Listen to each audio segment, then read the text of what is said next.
Hey everyone, welcome to the Goody Reader Radio Show. My name is Michael, and of course, I'm joined every Monday by Digital Book World's own Mr. Jeremy Greenfield. Jeremy, how are things in New York? Wintry. Yeah?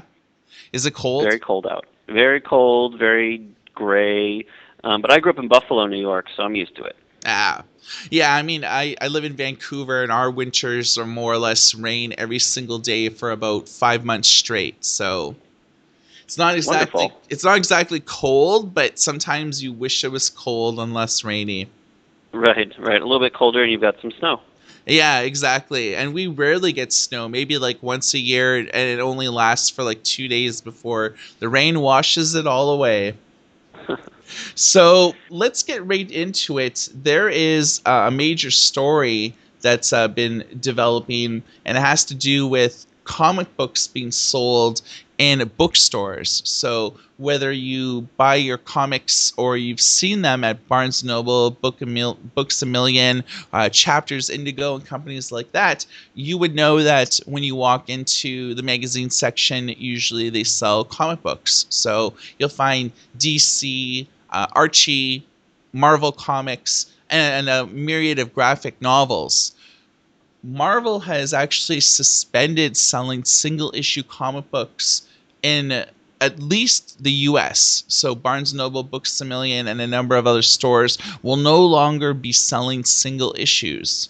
And this is a mandate that actually came from Marvel themselves. And Barnes Noble actually called me and told me a little bit about what's going on. So basically Marvel has said that they're no longer selling single issue comic books to any bookstores in the US. So if you want to buy Wolverine 61 or Deadpool, 101 or anything like that, you'll be unable to do it. The only comics from Marvel that you'll be able to actually buy at these bookstores are graphics novels. And this is because that they are actually sourced from Hachette. So these are the trade paperback editions.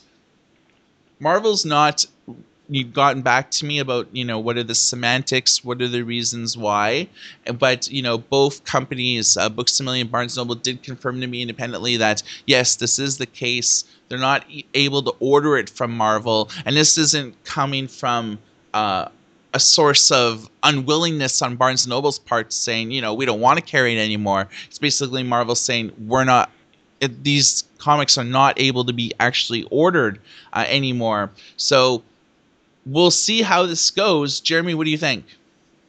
Well, I want to preface what I want to say by saying that I don't think print is dead, and I don't think print is going to be dead anytime soon, if ever.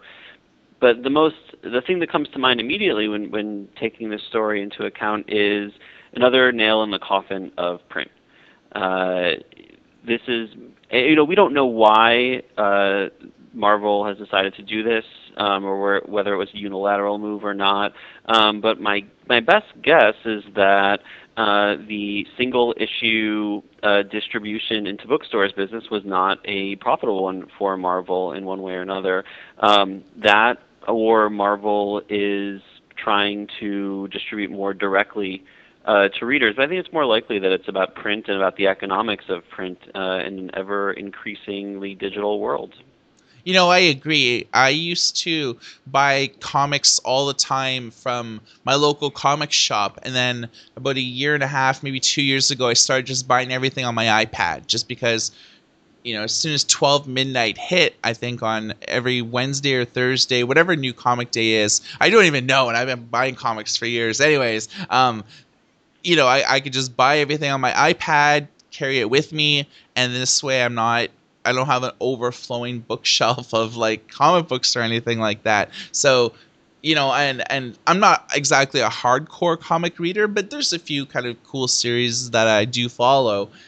And I agree. I think it's the economics. You look at, say, your local supermarket that had like a comic stand, or you have your bookstore that has a comic stand. I just don't think that people are buying comics anymore from those types of environments. If they're buying them at all in a retail environment, I really do think that they're buying them from like a dedicated comic store where, they have an extensive back issue, they have a knowledgeable staff that's all geeks that really know comics, so you could go and actually talk to them about things. And I just don't think that, like you said, comics are profitable. I think it comes down to it that probably bookstores were returning more comics than they were actually selling on a weekly or monthly basis when they do, the magazine returns that didn't sell, or the book returns directly to the publishers. And I think probably Marvel just said enough is enough, which is kind of odd because I can't remember another time, Jeremy, where Marvel as a franchise was more visible or profitable than it is now. I mean, look how many Marvel movies have come out this year, like a new Thor,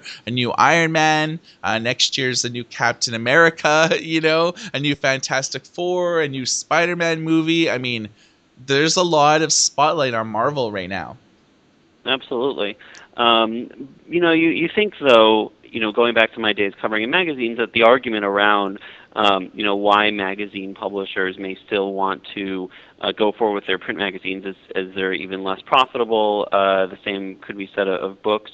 So that a lot of media companies now are looking at their operations more holistically and thinking to themselves, well, our print magazine as an option for our advertisers supports our website as an option for advertisers, and all of these things work together to promote all the other things that we're doing. So, maybe I'm guessing Marvel does look at its business that way, that, its movie business and its print business and all the other things, digital business, are all intertwined in some way. And so the decision to end distribution for print in this one area, it probably wasn't made in a vacuum. It probably wasn't just about the economics of that one decision, but it was probably made in consideration with all the other things Marvel does. I think I totally agree. So we're talking now about like publishers and their mentalities behind it. You actually have a piece on Digital Book World on ebook publishers of 2013 and who's had the most success, who hasn't really had that much success. What do you know? Well, this is a pretty exciting, piece for us. We've taken our bestseller list from the entire year, and we've looked at which publishers have appeared on it the most, and ranked them. So, no surprises, Penguin Random House just completely dominated. If you look at what Penguin Random House did in the second half, and you add the bestsellers, the Random House bestsellers, and the Penguin bestsellers from the first half, far and away the most successful publisher at generating ebook bestsellers. However, if you take those as three separate entities, so Penguin Random House and then Random House and Penguin from the first half of the year before the merger was closed, Hachette actually is the top ebook publisher. So it goes from the top. Hachette had 258 appearances on the bestseller list. Penguin Random House had 230. Random House had 146. Penguin 102. And then number 5 is self-published authors, had 99 appearances on the bestseller list, including 4 number ones out of the 48 weeks that we ran it this year. After that, it's HarperCollins with 91 ebook bestsellers, Simon & Schuster with 72, Macmillan with 68, Amazon at number 9 with 46 bestsellers, Scholastic had 27, Harlequin had 21 ebook bestsellers, Houghton Mifflin Harcourt 8, and then just going down the list, Hyperion with 4, Soho Press 3, Workman also had 3, Abrams had 2, and then Fido Publishing had 2, Gossamer Publishing had 2, Kensington Books had 2, Open Road Media had 2, and then all the following had 1 ebook bestseller. Bellbridge Books, Covenant Communications, Entangled, Orley Press, Source Books, Spencer Hill Press, and the Indie Voice, which is a new publisher set up by a consortium of indie authors. So it's a pretty diverse list, and I think the big news stories are that Penguin Random House just absolutely dominated, number 1, and that number 2, the self-published authors had a tremendous amount of success. I mean, no single publisher outside of Hachette or Penguin Random House had more ebook bestsellers than the combined self-published authors.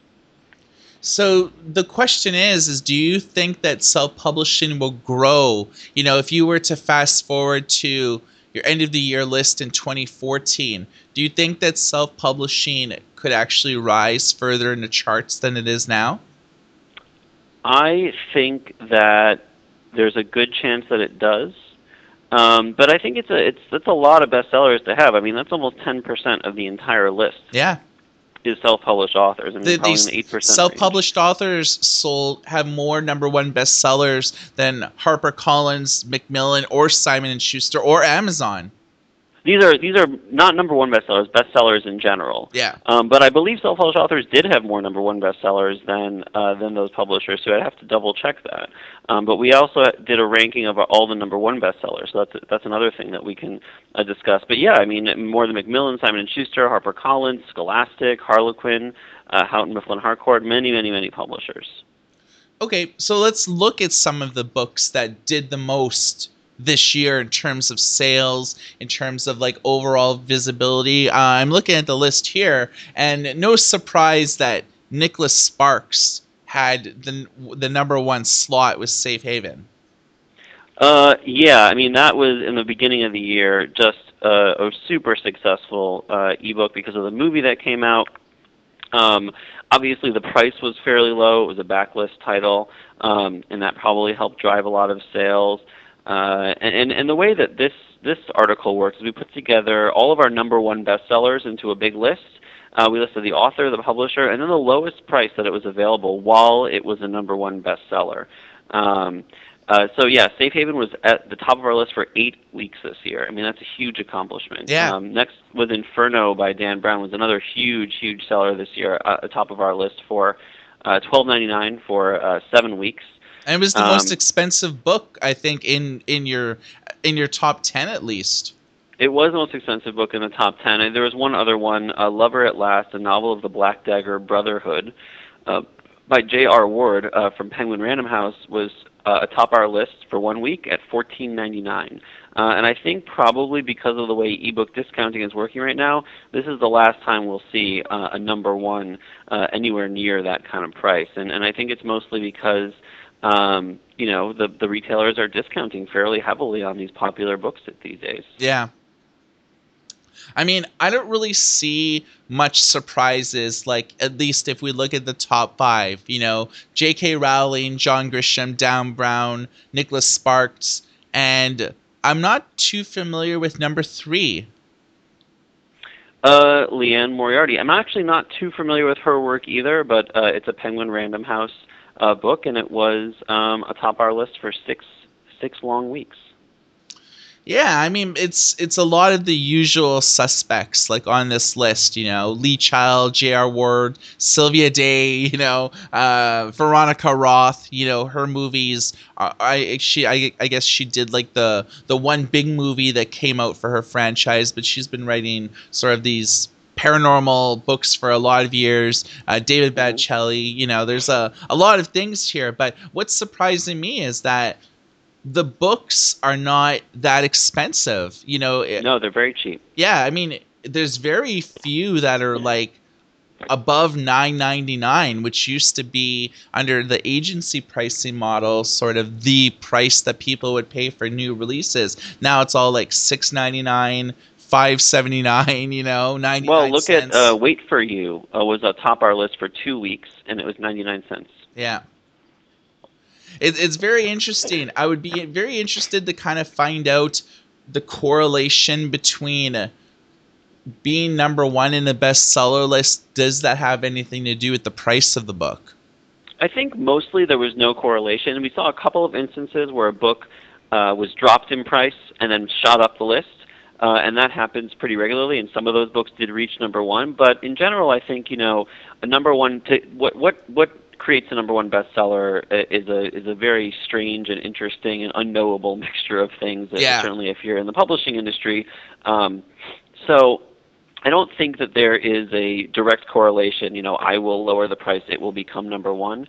But for books that are already popular, price drops have definitely, for the most part, correlated with increases in sales rank.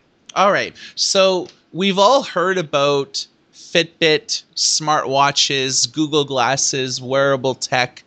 People are talking more and more about it. You would be hard pressed to go a week without reading a headline in a New York Times, your local newspaper, a magazine like Wired, or any type of online tech publication. Everybody's talking about wearable tech, and there's a lot of people that are entering the field for the first time, such as Arcos, and there's people like Samsung that are going to be announcing a follow-up to their Galaxy Gear smartwatch at CES at the beginning of January.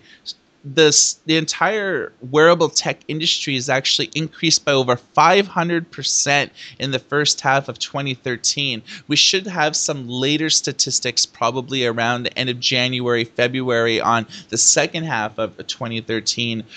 We've seen a lot of big things happen.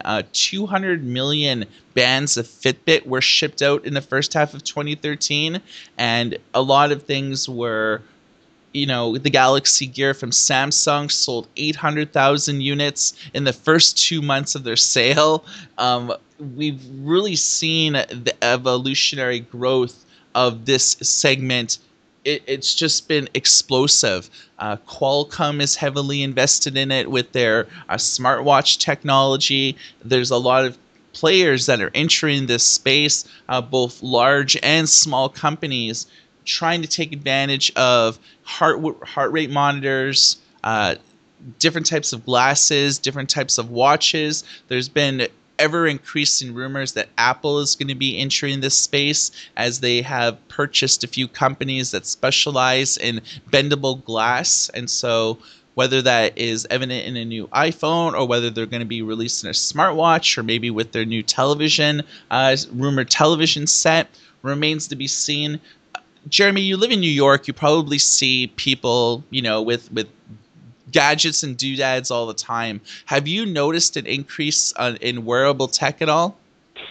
In my experience, and I'm going to do something that I probably shouldn't do, because I'm not that cool of a person. But in my experience, wearable tech outside of headphones, things that have very specific purposes, it's just not cool, and not super long lasting. I think Bluetooth earbud things kind of faded away after being initially kind of popular. The cool kids never really caught on, and I actually think that this is what's going to happen with a lot of wearable tech. I mean, I think about Google Glass. It's just there are some interesting advantages if you read about it, but it just strikes me as not that cool. Whereas the technology that does do all of the stuff that a lot of wearable tech does, that you can carry in your pocket, has obviously become extremely popular and taken off. So I haven't seen any smartwatches around. I see Google Glass around every so often, but usually because of, you go to an industry event and there are people there that are from Google or are really well connected, because obviously it's not a super popular item at this point. So my thinking on this is that, the smartwatch thing actually won't really take off. Although the one thing that intrigues me about it is, there are situations like, say, if you're skiing or doing other things where you don't want to have a cell phone on you, you can't grab it out of your pocket that easily, where a smartwatch would be useful. But I'm not sure it's really going to take off. Just a guess. I think in its current form, I think they're selling a lot because it's more or less like a new novelty, but there's a lot of drawbacks. And I've been talking to a lot of people involved in the space, and they're basically saying, battery life is really weak. At this point, there's really no easy way to charge it. It doesn't really do wireless charging like you can do with, smartphones and some tablets. And I just think that on a component level, you look at screen technology, and then you look at everything underneath the hood. So like the RAM, the circuit board and things like that. None of it was really manufactured with the intent of it being on a watch. So it wasn't designed initially to be bendable or to be comfortable on your wrist. It's just basically people buying component by component, getting things cheaply enough so you could mass market it and still make money. But from like a design point of view, when I've talked to companies like Qualcomm or LG and Samsung and things like that, it's basically on a component level, from batteries to all this stuff. It wasn't really designed to be on a watch or to be on a medallion and things like that. And I think that those are the things that are needed for the growth of the segment, is people to invest a copious amount of money in research and development, and then start actually making things that are bendable, that are comfortable, that are light, that have a long battery life, really good resolution. A lot of smartwatches right now, they're very reminiscent of like the 80s Timex digital watches, if you Mhm. remember those. Mhm. Just very pixelated, doesn't really do a lot.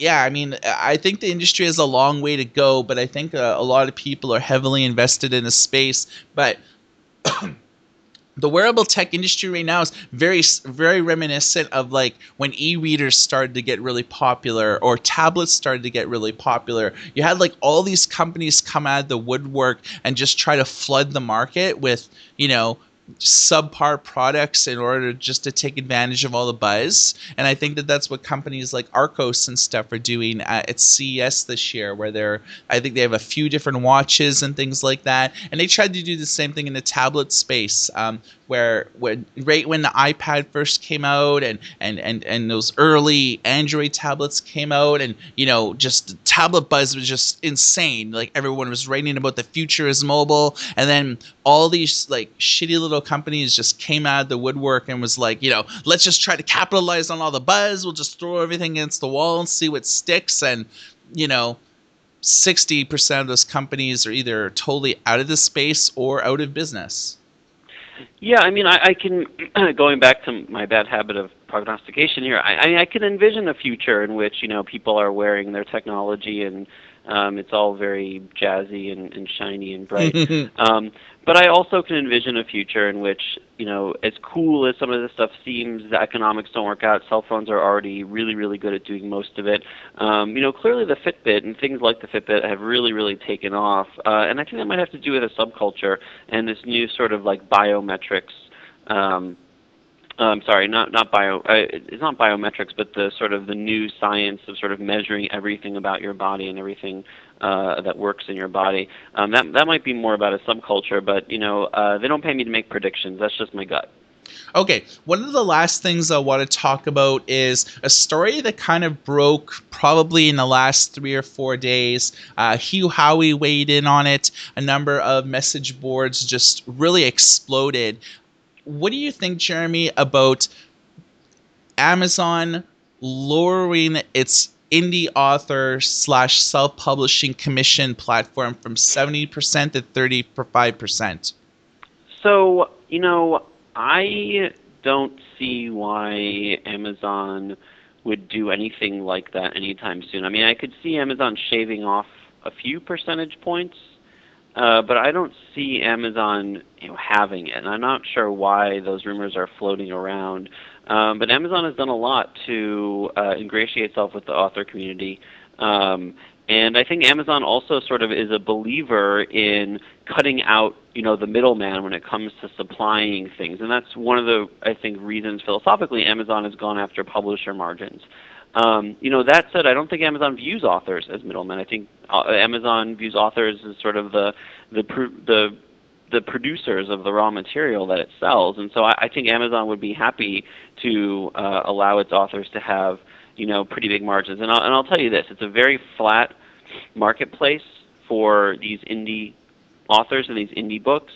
And I would predict that indie authors would retaliate pretty strongly if they felt like they were being threatened and their margins were being threatened. That they would be less happy to work with Amazon and work with Amazon in a less positive way.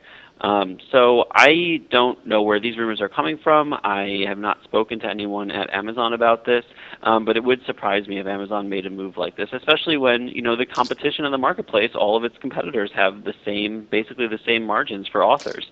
So I just don't see Amazon doing anything like that, especially a move that drastic. Well, here's my take on it. Traditional publisher deals usually do 12%. So if you belong to Hachette, Simon and Schuster, Penguin Random House, usually their commission structure on book sales is around 12%. It could fluctuate depending on who you are, but that's about the industry standard, or so I hear. Does that basically fall in line with what you know? More or less, yeah. Okay, so when Amazon entered India and a few other sort of those Asian Pacific markets earlier in the year, they didn't offer indie authors 70%. They offered them 30% out of the gate. So let's look at Amazon India. When they launched Kindle Direct Publishing there, they did it right out of the gates at 30%. No one batted an eyelash. It didn't garner any headlines at all because when they opened the market, that's what they offered. Now, Hmm. I think that Amazon has probably looked at, some of these markets where they've entered at 30% and said, hey, there's no negative backlash. People are continuing to publish with us instead of publishing maybe with Kobo and their Writing Life platform, or maybe Smashwords and their platform. And I think that they may be seriously considering it. Look at the current state of self-publishing. Besides Amazon, who else will really give you a lot of eyes on your book or a lot of traction? I See, but Amazon knows that kind of creating that kind of marketplace invites competition. And Amazon, one of the reasons it's been so successful is that its margins are so thin that it really discourages competitors. So I think that Kobo is in a lot of markets, Apple's in a lot of these markets. That if Amazon were to roll that out across large markets, that these competitors would say, hey, why are you doing business with Amazon? Come to Kobo, do Kobo Direct, be only Kobo, and we'll give you 60%. And I think that's a way of doing business that Amazon is wary of. And I would also, there's a difference between opening up a new marketplace with different terms and changing the terms of a very large and established marketplace. Yeah. Well, again, this has just been something that's exploded probably, around like the 25th to about the 27th. And a lot of people were talking about, prospectively Amazon doing this just because Amazon basically controls this self-publishing. They make the most sales, they make the most money in terms of the distribution as being an online bookseller. And a lot of people were basically saying, you look fast forward maybe a few years from now, Amazon likely is going to be the last person standing, and at that point they could decrease their indie author revenue because there's no one else that can compete with them anymore. So you could invite competition, but it's going to take a long time for them to gain any traction, and you have to look at their market penetration and things like that. Kindle products ridiculously cheap to buy, tablets, e-readers, and they have an app on every single major platform. They're very accessible and they're very successful, and I do think it's only a matter of time before they lower their commission structure, just to fall in line with more of an industry type standard. But I guess I don't have a crystal ball, I'm not a palm reader. I can't predict the future, but I could probably say that it's only a matter of time before they do lower it. Before we wrap up the show today, Mr. Greenfield, do you have any other stories or anything else you want to talk about? No, I just want to wish everyone a happy new year. I'm sure I'll see many of your listeners at Digital Book World in a couple of weeks. We're very excited for that. And everyone be safe and have fun tomorrow night. I concur. Everyone have a very happy new year, and we shall talk to you again a week from now. But until then, y'all take care. Bye.